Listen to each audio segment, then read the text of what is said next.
Perrin just had to ask about Cavaliers. We had no intentions on talking about Cavaliers today, but now that we're talking about it, we got to talk about Cavaliers because that is a hot topic of discussion in self-defense and Krav Maga. If you've done Krav for a while, you know Cavaliers have been in the curriculum for a long time, mainly seen in knife defense. There's typically some sort of like block, and then some striking, and then this really nice cavalier somewhere, or like on the ground or something like that. I think they're only applicable in like the perfect scenario. They're very situational. It has to be like, oh, this is a great time to cavalier. I've already done everything else, and now I can finally do it without any like repercussions of getting stabbed or him getting away or wiggling out or something like that. It's got to be a perfect moment. Like I think of a cavalier as, I think of a cavalier as like, I have already gotten really good control, whether that's head pressure 2-on-1, or I have just been sitting here like beating him to a pulp this whole time. And as opposed to like disengaging or just knocking him out, or maybe where's that gun? Or just getting it to the point where maybe I can draw my own weapon. I have to take the knife away. So only after I have done all that, then maybe I feel comfortable to like take it away or something like that. Or maybe I've gotten in a really good position. I've gotten 2-on-1 control. I've been just like working him on the ground and just pounding him, and he's barely got any life left in him.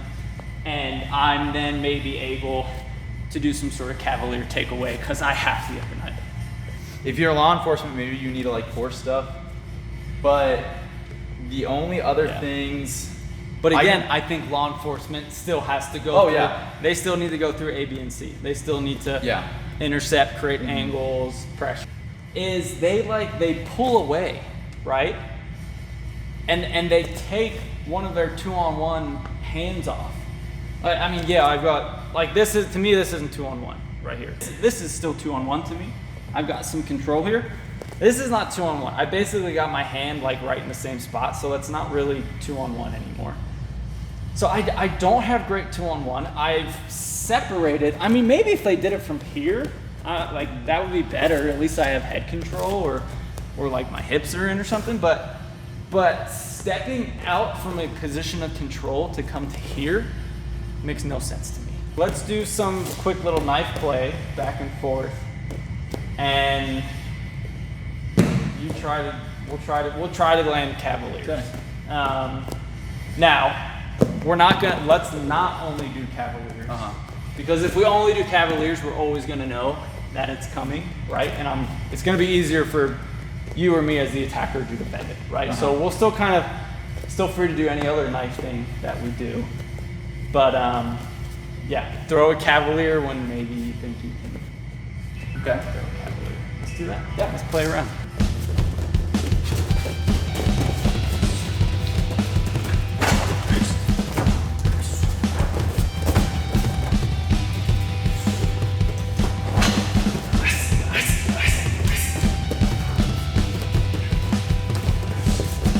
Failed cavalier number 1.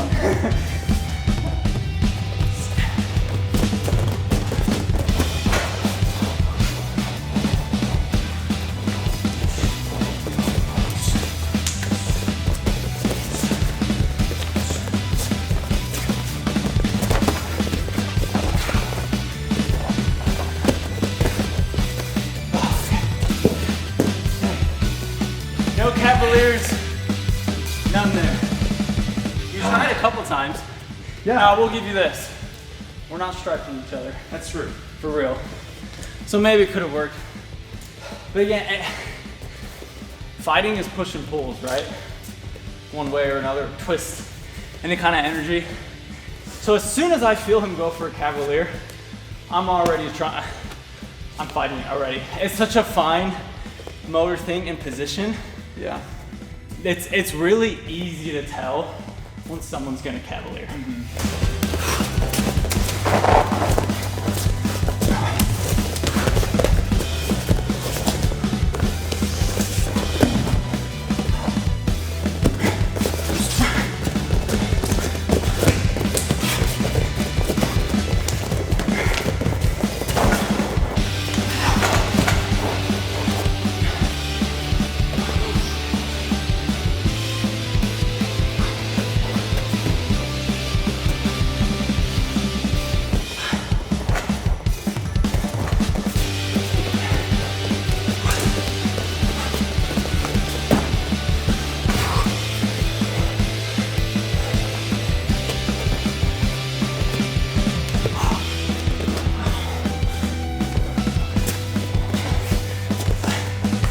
No, I'm not getting it. Cavaliers, yeah. I tried a couple times, but it's just like, It's not. I have to go. It sucks because I have to go from like a really great gross motor, you know, big wraps and control, to like this. That sucks. That's not good. I have just let go of so much real estate the second I do that, you know? But let's try, we can go to the ground. Let's try and take it to the ground, maybe.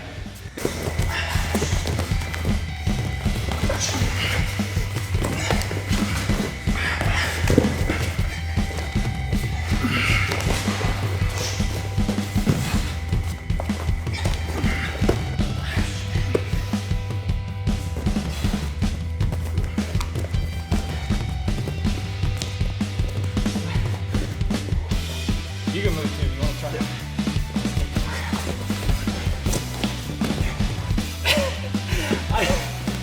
There's no. Yeah, no, It's a little bit hard with the gloves, but not much harder. yeah. I still think. And we're still, I mean, we're not striking, right. but We forget about all these muscles right here, dude.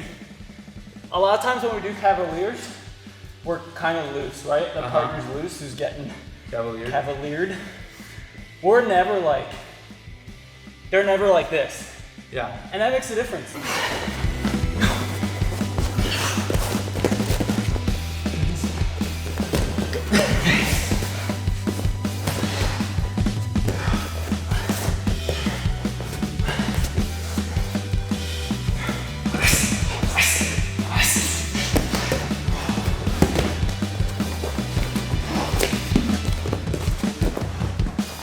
And cavaliers, like, they're mainly pain compliance, right? Yeah. In a real fight, you don't care as much about pain compliance. Even in this pretend fight, there were a couple times where we kind of started to have it, but I was like, I'm okay. Yeah. This hurts a little bit. It's a little uncomfortable, but like, so you jack that up by 10. Yeah. To a real fight scenario, you're not gonna care about this pain.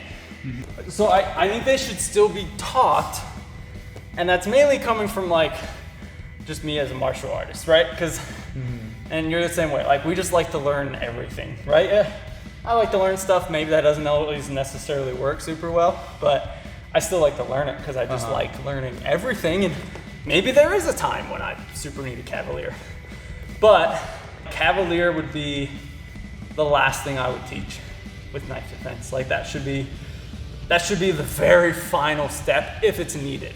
If it's even needed, it would be the very, very last thing that you do. You're wanting to throw combatives repeatedly until they're so softened up that you could do it, but you could also just push them on the ground at that point. You could sweep, you could... Yeah, you could draw your weapon. There's so much that you could do by the time that there's 10 they're other things that are better. already softened up. Yeah, I agree. Um, No, doesn't work.